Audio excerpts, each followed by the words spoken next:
welcome back to Have You Eaten Yet, the podcast where we talk about all things Asian health and wellness. Today, we're very excited to have a special guest on this episode, Dr. Dimitri Antonisaris, also known as Dr. D. Dr. D is an Asia Institute Crane House board member and faculty member of the University of Louisville School of Public Health and Medicine. She has been a practicing consultant pharmacist, trained in geriatric pharmacotherapy for over 30 years.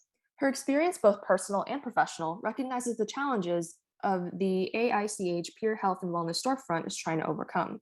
She leads the U of L Fraser Polypharmacy program, provides clinical care, develops education for both clinicians and multi-stakeholder groups, and does research to fight the problems associated with polypharmacy. Yes, welcome, Dr. D. We're so happy to have you join us today. Thank you, Kiran and Celeste. I'm so honored to be joining you today as well. We really don't have a chance to discuss amongst ourselves, so this is fantastic. I'm really humbled by the fact that a lot of the topics that you're discussing are topics that I saw my great-grandfather and my grandparents struggle with, but they struggled in isolation. They didn't have much of a forum to discuss with others. In true Asian style, they never complained, but I now realize they face some serious barriers to good health and wellness. Mm-hmm. Right, so I totally agree. I mean, when it comes to public health, we're often told that there are a variety of issues that we face, but it isn't often that we're told exactly which of these issues impact us as Asian Americans. Because when you break down the statistics, there are certain things that impact us more or less compared to other groups. Yeah, 100%. And this is an issue because it's pretty rare that you hear about specific alignments that impact us. The fact that it isn't common knowledge is definitely problematic when it comes to our own self-care. Yeah, so it's really good that today we decided to take some time to go over some key public health issues that the Asian American community faces. Although you should also keep in mind that this is a general overview and that this list can definitely be narrowed down further to represent different groups within the Asian American community. We recognize that Asia is incredibly diverse and that ethnic makeup highly influences the probability of certain groups facing specific health conditions versus others. Yep, so again, this is going to be a quick general overview that we'll break down in later episodes. In the future, we'll be going into more detail by describing statistics, inviting health professionals within these fields, and whatnot.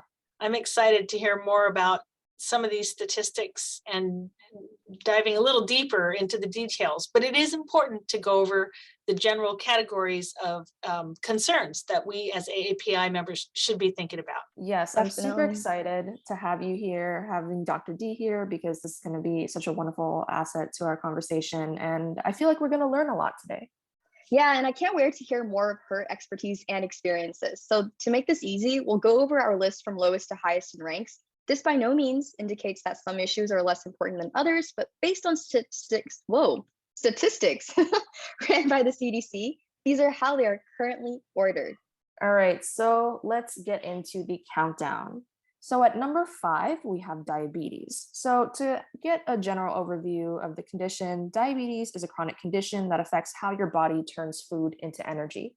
There are 2 types, type 1 diabetes, which is when the body doesn't produce insulin, and type 2 diabetes, which is when the body doesn't produce enough insulin and doesn't respond to insulin as well. Insulin is needed to process sugar in your body, so issues with insulin mean that people with diabetes have problems regulating their blood sugar. Yeah, I mean, working in the pharmacy, especially like Dr. D, isn't insulin kind of like a very important factor for a lot of patients that come in? I think I've noticed a lot of people, especially in retail, that have a lot of diabetes like related problems. So what do you think that we can do to like help these individuals? Like, do you notice this a lot with Asians specifically? Yeah, well, you're right. Insulin is needed to process sugar in your body, and that's the key factor. If you have type 1 diabetes at birth, you have trouble producing insulin. But if you have type 2, which is the majority of people who have diabetes, that means that you've developed insulin resistance over your lifetime, oftentimes due to high loads of carbohydrates and inactivity. Eventually, your pancreas kind of gives out and stops producing insulin, and then you either need medications to help make your pancreas produce more insulin, to decrease the amount of carbohydrates you're absorbing and metabolizing, or you might need injectable insulin. Mm-hmm. And so we have these issues in modern life because we evolved really to move a lot more than we do today. Today we have cars, we have washing machines, we have TVs to sit in front of and computers, and our bodies were not built for that. You add that to the fact that carbohydrates are all around us and food is more plentiful than ever. And there's an epidemic of diabetes all over the world. And the AAPI community is no exception.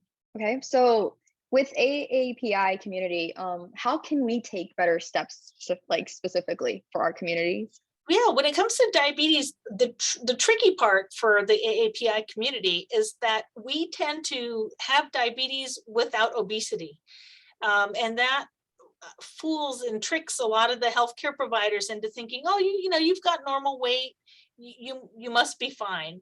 But in fact, it's known that the AAPI community tends to have misdiagnosis of diabetes because they have normal weight and not obesity. Obesity is one of the #1 links to diabetes. And so we should be screening for diabetes after middle age or so, maybe 30 years old, 40 years old, start really making sure that we are not developing diabetes, no matter how heavy we are.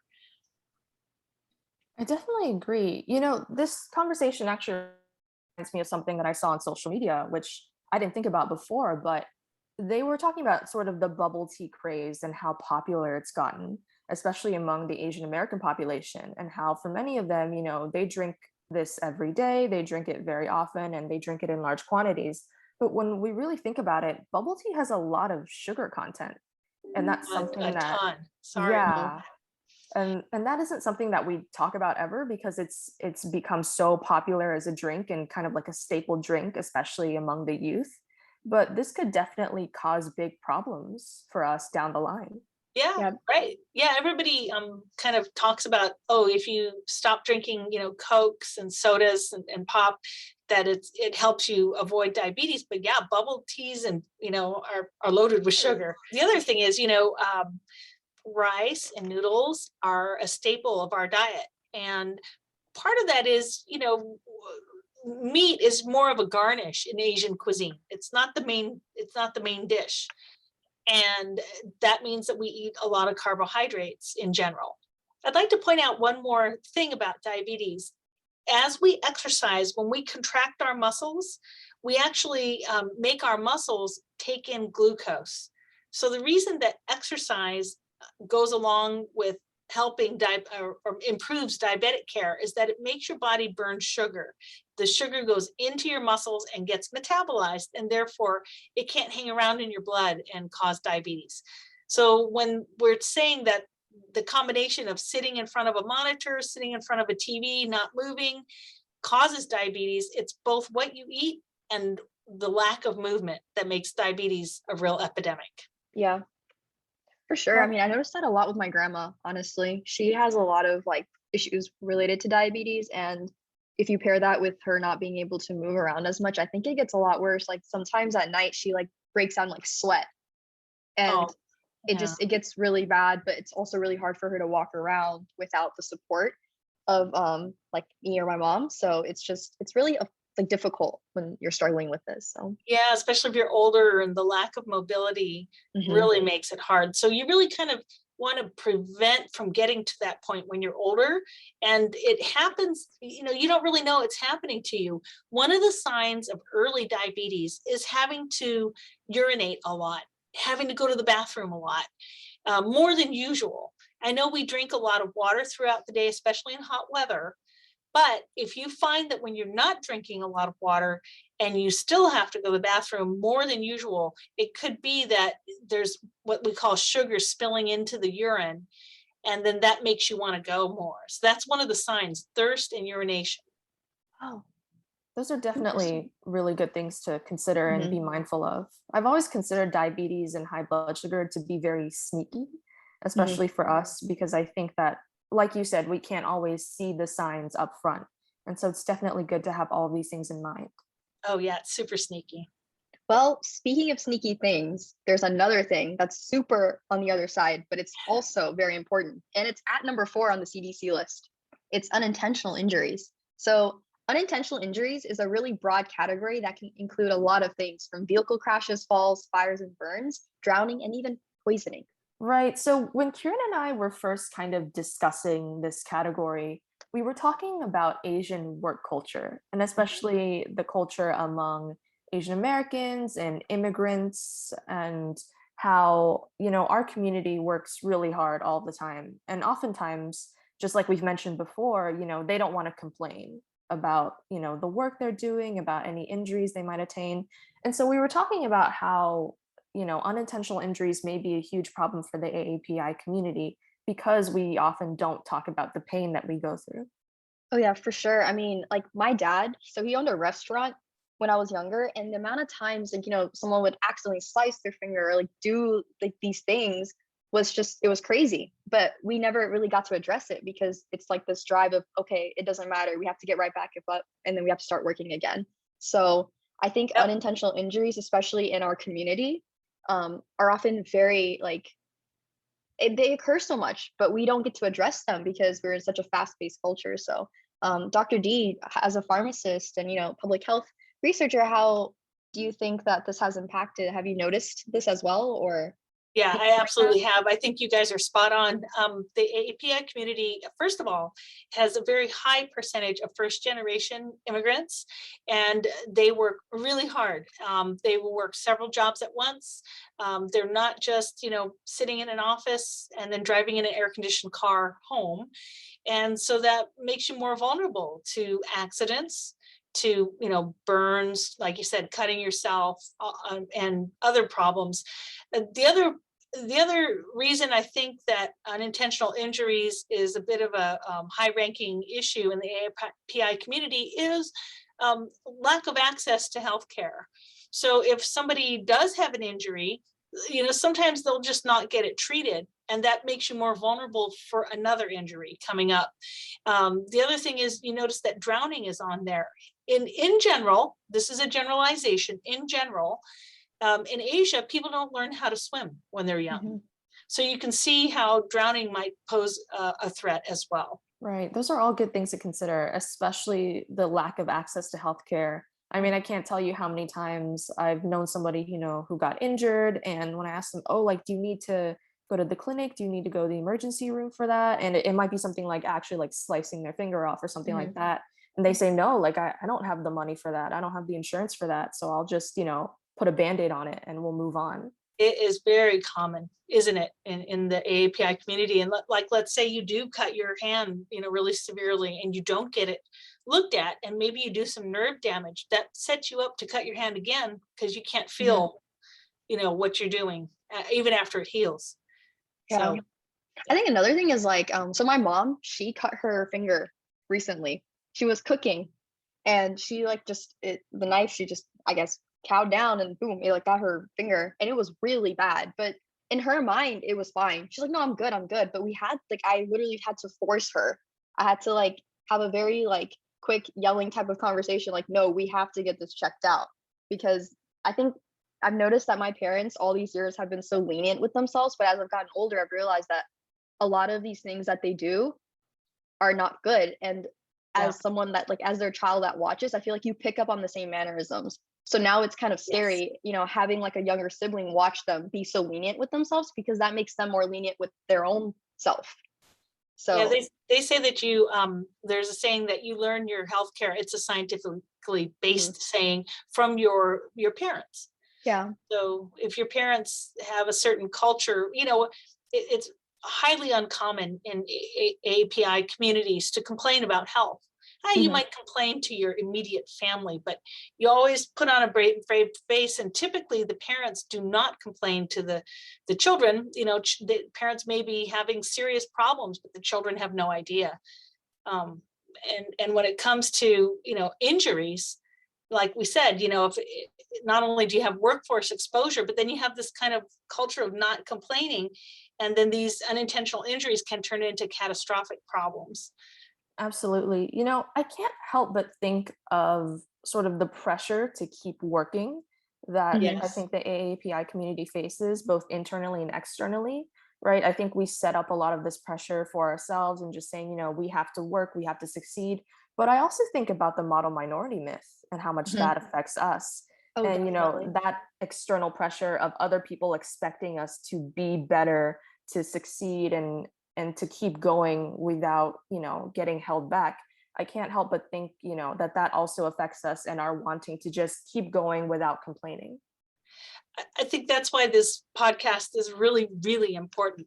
And in fact, I was talking to a friend of mine who's a cardiologist who is a first-gen immigrant about some of the recent attacks, against the AAPI community, random attacks. And, I said, can you believe this? What are we going to do? And he said, turned to me and he said, no one really notices us. And I thought that was a very interesting comment because it right away reminded me that, yeah, it's because we tend not to complain too. Yeah, that's actually really true if you think about it. Yeah. And I'm That's not like saying that taking up complaining is a good idea. Mhm. Yeah, I think there's like a lot to unpack with that Mhm. statement. I Yeah. think it's like the social identity and like sense of self too within the community, and like kind of internalizing how it feels when you get hurt. Like, what do you do? Like, what are your action steps?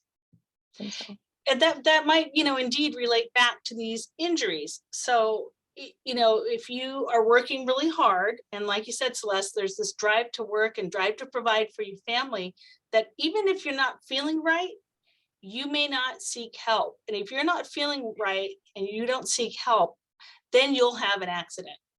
Do you know what I mhm. mean? Like, if let's Yeah. say you're starting to have diabetes, you're getting lightheaded and you're working, next thing you know, you've kind of blanked out, and then an injury happens. So I think Mhm. it's all linked together. Oh yeah, for sure. Absolutely. I think addressing, unintentional injuries, we have to consider all of the other conditions and circumstances what you may be facing. This is definitely a more complicated issue. Recently I've had a lot of people that have passed away, unfortunately, and one person actually passed away from a stroke. Mhm. And the thing is, he's always worked so hard in his life, and I think he didn't realize that like it was getting to his body and it was getting to him. And so I think like all of the things that Dr. D mentioned and you mentioned, Celeste, are very important because we don't truly realize how impactful these unintentional things can become. Yeah, it's what we call the social determinants of health, Hmm. which are extremely significant. We that 15-minute office visit when we're face to face with the healthcare system is really not what equates health or not health. It's what happens every single day. And the social determinants are things like inability to access care, cultures of health and how people take care of their health. And the number one cause of stroke is high blood pressure.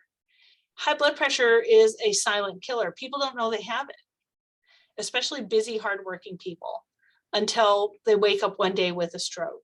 And actually, that happened to my grandfather. He had a little fruit store, and he worked really, really, really hard.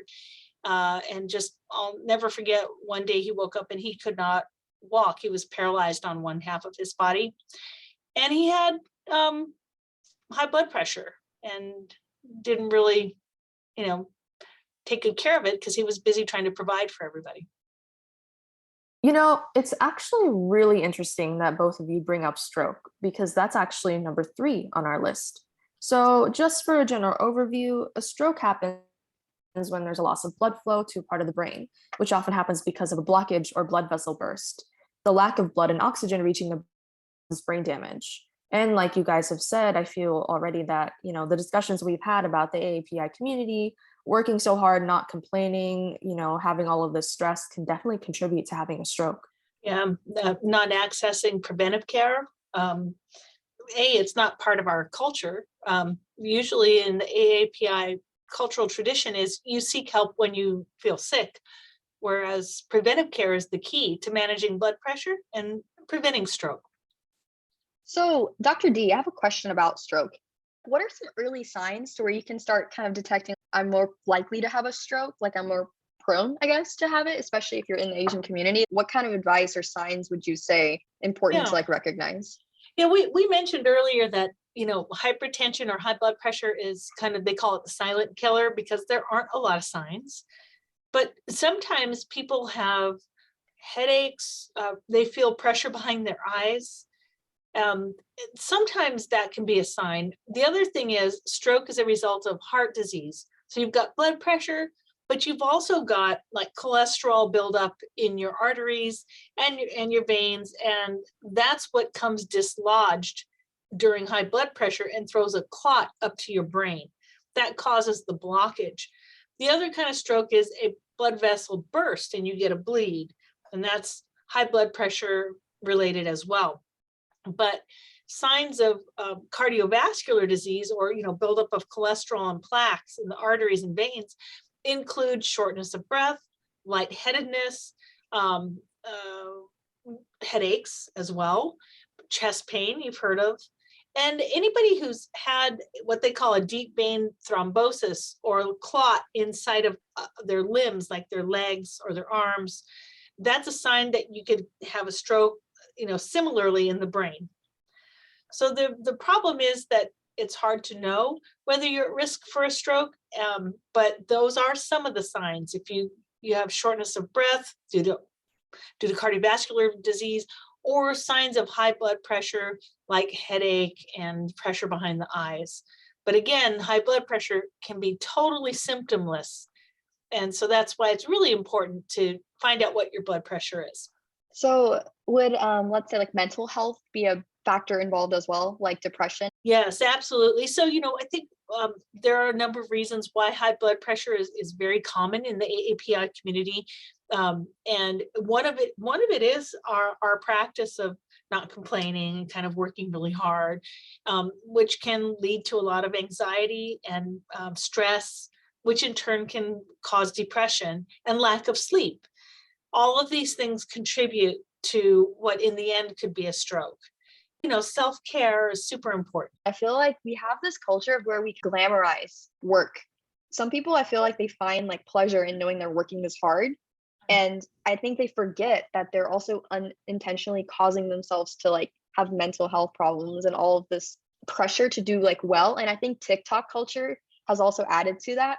I'm not sure if Celeste has noticed this, but I know like on TikTok, there's like this productivity grind mindset. There's this girl boss or whatever type of attitude that people have. And I feel like that can really lead into major problems as people get older. So even like the young generation, I think, is headed a way that really can cause more problems in the future, I think. Right. I think social media does play a part in this, especially when we think about even like LinkedIn, right? Because LinkedIn is so important these days for, moving up professionally, but also it's very performative, right? And you're expected to show a certain side of yourself that is constantly achieving great things and showing off and making connections. And that combined with sort of the productivity side of social media, where you're seeing people display certain aspects where it looks like, they're always working, they're always studying, and you should aspire to be like that. There's definitely a lot of pressure, and that can all, lead up to a stroke. Yeah. Yeah, this is one of the kind of side effects of American culture. I'm going to get all philosophical on you, but I worked all my career in nursing homes. And one thing you learn working with people at the end of their life is that nobody ever wishes that they had more money or more fame or more notoriety. But what a person who's at the end of life and kind of waiting for their family and their friends, it's their relationships and their memories and their family really that matters the most. In Asian culture, back in the old country, we are so lucky because we had multi-generational families. We had grandparents taking care of grandchildren and everybody kind of living in the same house. In America, that's not the case. Everybody goes their own way. Families live separate from each other. And the whole purpose of being here for many people is to work. Although work is important, it's important to remember that in the long run, it's not everything. Yeah, that's actually really true. Because I've actually had never really got to like feel like what it's like to have like your grandparents, like, how like Thanksgiving would come. So they'd be like, oh, we're going to go to our grandparents' house, like everyone. But like, I couldn't do that. Like we didn't have like a huge family to where we could just go like to the next state over, and then like everybody's at like grandma's house, like getting all this Indian food or whatever. So I totally agree with that, because I think it's the community that surrounds you. You're driven by like this American dream, but you forget that we came here to support our family, right? But that family, if it's not there, or if we don't value it as much, I don't know, maybe there's just really no point in all of this. You know, there's the trauma of it. There's something that I've read about in some of the public health literature or medical literature that, you know, there's a social determinant of health is kind of the trauma that comes with immigration and assimilating into a new culture. You're distant from your support system, like your grandparents. You can't just go and see them that easily. There's isolation right there, right from the beginning. I definitely relate to that. I mean, here it's just, me and my parents, and we don't actually have any other family here. And so that definitely, it can feel isolating and it can add to the stress that we have. Yeah, it's a different dynamic. Yeah. And it just I hate to say it, but that also just makes it easier to get more absorbed in work. Yeah, that's true. Yeah. So anyways, that all relates back to high blood pressure and stroke. And just also to mention that diabetes leads to increased heart disease, meaning it can cause you to have a stroke. Diabetes can cause high blood pressure, cardiovascular disease, and stroke. And that's part 1 of our interview with Dr. D. We hope you all have enjoyed hearing our conversation so far and that it's gotten you thinking about these same topics.